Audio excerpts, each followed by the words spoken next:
Just ahead of Prime Minister Narendra Modi's visit to the Big Apple, Mission America, Modi's Mission America. Now he's meeting a number of leaders. We are in fact being told that Sushma Swaraj, who's already in New York, is meeting with the Chinese foreign minister as we speak. The big question is, will Mr. Modi meet Nawaz Sharif, who's already arrived in New York and delivers his speech at the UN General Assembly? Should he be meeting Nawaz Sharif? Shashi Tharoor, should the Indian Prime Minister meet Nawaz Sharif?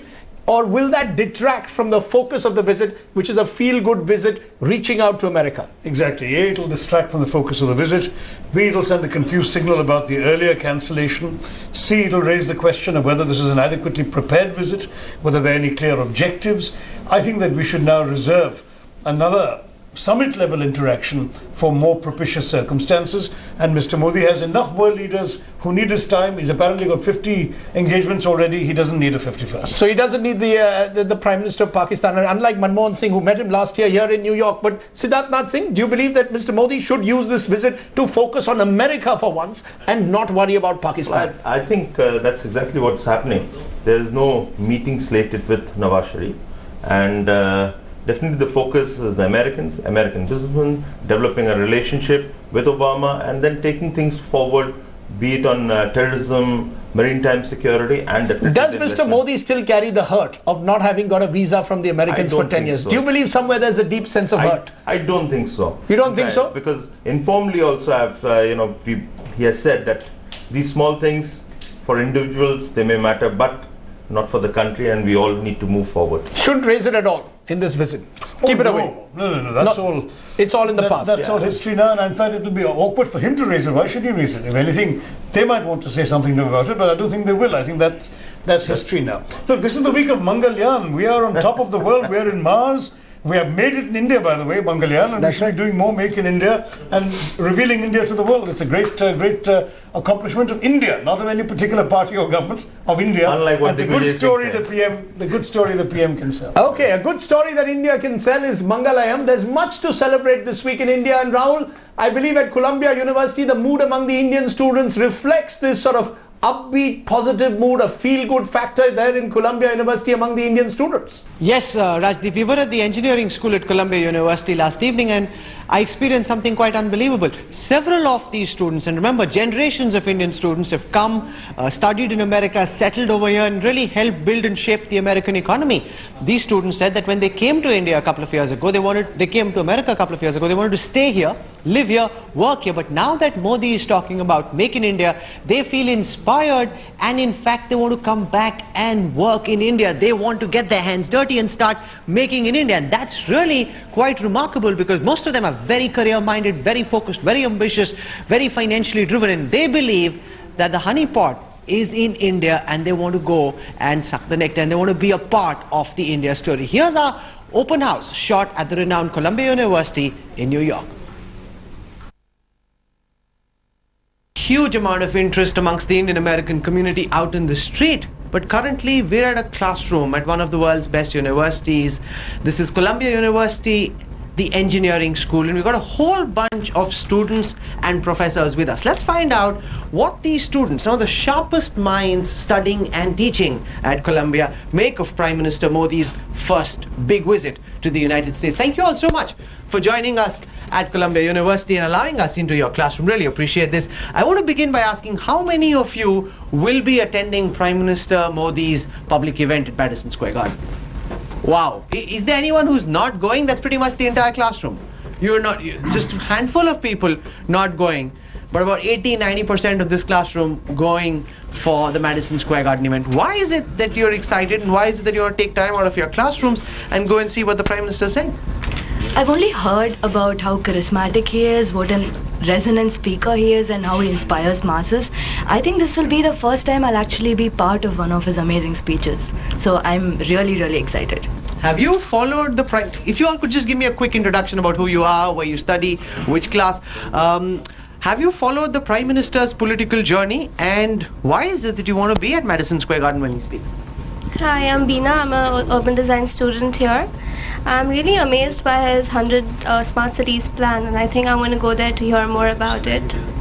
Okay, who else is going to be there at Madison Square Garden when the Prime Minister is speaking. Why do you want to listen to Modi? I'm Jaskaran and I am studying public administration. So this is my second year over here, and the elections typically happened in May, and that is when I was in U.S.A. I was very excited about a regime change that was much predictable after the public response, and I missed being a part of the Indian election. So it's a great event with Modi for the coming to the US for the first time, and I would like to see what kind of a response he gets in the US. I was in New Jersey in one of the suburbs recently, and somebody joked over there, if Modi were to stand for elections in Jersey, he might actually win, given just the number of Indians who stay there. But what, in your view, makes Modi different from other Indian politicians, and why are you keen on listening to Modi? I think after Modi has come to power, the kind of positivity that's around, like even he focuses on very small micro and macro issues. I think that is what is like mainly driving popularity between public of Modi. What is it about Modi that you're suspicious or doubtful about? One thing that you asked was that why am I interested in attending his speech? And I think there are two major... So you don't like him, but you'll still go? Yeah, I'm definitely going. It's a big moment that India's Prime Minister is here after such a long time. The two reasons I was mainly interested in going for the speech was, A, it's going to be very historic that after almost a decade of being denied to come to the United States, he's coming here. So I'm interested to see if he'll make a remark about that in the speech itself, and how he'll include that part, that why wasn't he here, and if he'll address that elephant in the room. And secondly, the other part is that Modi knows, as well as his team does, that he is internationally very criticized for his past roles in the Gujarat riots. So I want to see if he's gonna appease the American crowd here at Madison Square Garden, and if he's going to address that, and if he's going to address his criticism. This gentleman had also put up his hand when we asked for who the Modi skeptics were. Why is it that you're skeptical about Modi? Hi, I'm Vijay Ramesh. I'm a student, I'm a master's student at the Department of Ecology and Environmental Sciences. So firstly, when I voted for Modi, and I expected him to do a lot for the country, but he has let me down personally, because of the number of environmental clearances which are increasing at a rapid rate today, without even considering the actual ecological scenario on the field, on the ground. As a field biologist, I know that since Modi has always been for pro-development, it shouldn't be a debate about development versus environment. There should be a solution so that it shouldn't just go towards one section alone. For example, the clearance given for the Nakondam Island, where the Coast Guard wants to build a radar station there. There's absolutely no necessity to build a radar station there. That island But the Chinese are building so many radar stations in the same region, and you want to have your guard up, don't you? But the Chinese have submarines too. We can have submarines and still keep watch. This island has a unique species of hornbills which is not present anywhere else in the world. If you build a radar station there, you're going to ensure that this hornbill goes extinct in the coming years. And I seriously think that something needs to be done to stop these environmental clearances going at a rapid rate. You need to have a lot of people look at the environmental clearances, and not just people at the Ministry of Environment and Forests. Vishal, this is criticism that's thrown at Modi often, that because he's so pro-business, several files that were earlier pending, even inside very ecologically sensitive zones, are suddenly being cleared, that this might be great for corporate India, but is really bad for India's ecology. Those were students at Columbia University, very excited. The Indian American community very clearly very enthusiastic about Modi's presence. But what's the mood amongst the congressmen and the senators, the real levers of power in the United States? Joining us now is political strategist, works very closely on Capitol Hill with several of these congressmen and senators, Punita Ahluwalia. Welcome to our special broadcast. Now, we're in the middle of election season in the US. While the Indian community is very rara Modi, there are several leaders here, world leaders for the United Nations General Assembly. Obama's got his mind on Syria and the ISIL. Is America as excited as India is? Definitely. If you have seen the interviews and the writings, both from Senator McCain and with the Foreign Relations Committee Chairman Ed Royce, they're all very excited about this alliance, and it's basically a great opportunity for both nations to wipe the slate clean and start fresh. I think it'll be most important how President Obama and Prime Minister Modi have a free conversation, free talk, get to know each other. And as you know, the United States really work on relationships. The relationship between the BJP and Clinton administration, along with President Bush, with Prime Minister Manmohan Singh, along with the other senior ministers of the cabinet, on both sides worked effectively, aggressively to build this relationship and this partnership. No, but the reality is Modi comes to the United States at a time when Obama is entering the lame duck phase of his presidency. Now that's a big problem as well, because Obama is no longer as powerful as he was, say, 6 years ago, and Modi is coming in at a time when he's at the peak of his game. But that's where the charismatic Prime Minister Modi comes into play, and he has a very defined vision, what I understand. And I've been watching him very closely, and I understand he would be able, he's come here with certain deliverables in his mind and expectations. And I think it all goes on the leadership on both countries, even though President Obama is in a lame duck session. But there are other leadership on the Senate. It's a bipartisan support for this relationship. But it's most important for both sides to define what the strategic partnership is going to be all about. But the reality about India-America is that over the last couple of years, ties between India and America have gone into no man's land. Yes. Given the fact that Obama is towards the end of his presidency, given the fact that there's an election season on right now, will Modi be able to pump fresh life into this relationship? Oh, definitely, because you see, we have a separate free market philosophy. And if Prime Minister Modi is able to woo the public and the free market, there is no reason why U.S. large entrepreneur companies and foreign direct investments flow into India. So I think the defense sector is a huge opportunity, the energy sector is a huge opportunity, and I think these are all has to be done.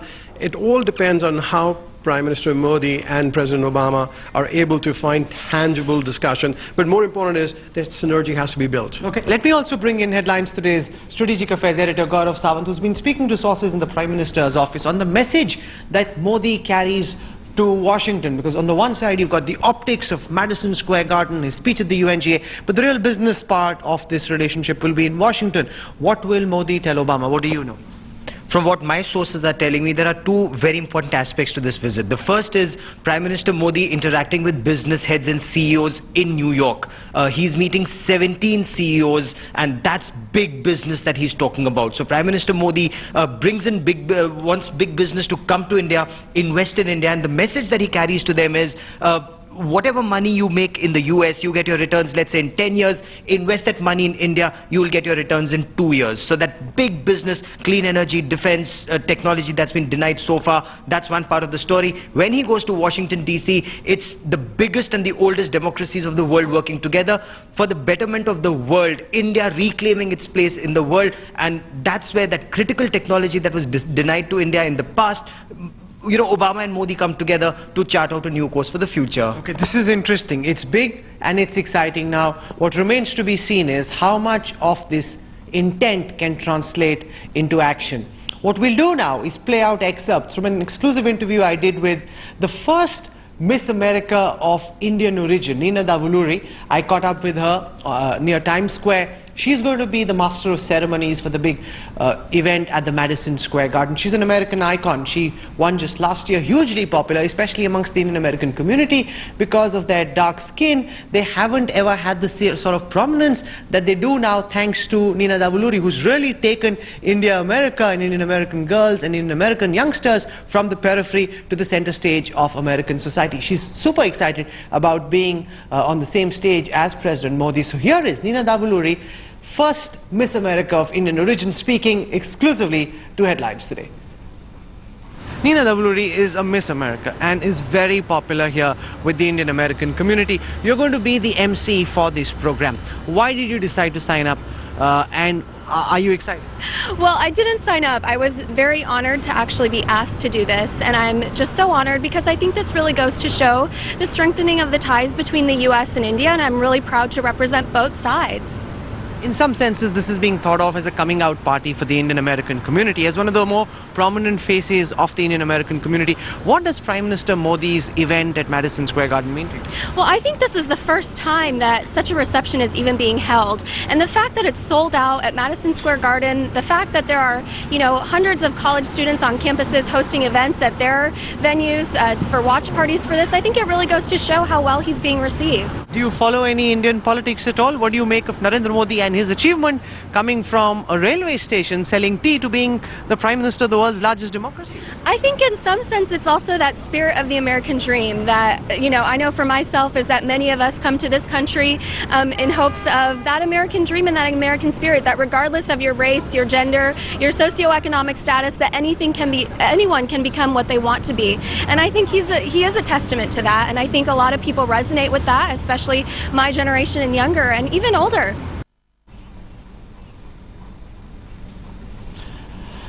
A very charged up Miss America. She will of course be at the stage with Prime Minister Modi come Sunday, and Rajdeep, the excitement is quite unprecedented. Have you ever seen something like this in all your travels across the world? An Indian Prime Minister being able to enthuse Indian Americans to this extent, and what do you make of the kind of popularity that Modi seems to enjoy amongst Indians here? You know, Rahul, times have changed, and let me tell you how they've changed. I was here in 2000 with Atal Bihari Vajpayee when he came here on a similar visit, and Mr. Vajpayee went to Staten Island, where he made his famous speech saying that I am always and I am a Swayam Sevak and always will be. It was a gathering of Hindu sons and sadhus and other NRIs who had gathered there. And interestingly, someone who came to meet the Prime Minister there was a certain Mr. Narendra Modi, who had spent much of the summer of 2000 here in New York because he had been virtually exiled by the BJP for allegedly promoting faction fighting in Himachal and Haryana, two of the states that he was in charge. That was 14 years ago, and Mr. Vajpayee told Mr. Modi then, "Chaliye, ab time aa gaya hai वापस India aane." That was 14 years ago when he spent a few months here in New York. Now, as you rightly said, Modi is the toast of the town. 14 years, the world has changed. Modi today is the toast of the town. And that perhaps reflects how politics in India has changed over the last 14 years. But let me ask you, Shashi, that how are you going to view this visit as a success? What will it require for Narendra Modi to claim success? Is it enough for the NRIs to congregate in their large numbers at Madison Square Gardens? Or is the real success of this visit going to be judged in Washington and not here in New York? Exactly, Rajdeep. You know, we are feeling a bit celebratory because he's the toast of the town for Indians here. But if you watch the news for the last hour or two in any American channel, he's not even mentioned. The fact is, we have not yet impinged on the consciousness of America yet. A successful visit by our Prime Minister will raise the profile, but a successful visit must be defined in terms of a new vision for a strategic partnership with America that means something, that is not merely a laundry list of small bits and pieces here and there, that actually explains to America why it's in their interest to be with us and to invest in us, and at the same time carries the story back to the Indian people as to why this relationship benefits India. That kind of vision I don't really see enough of yet.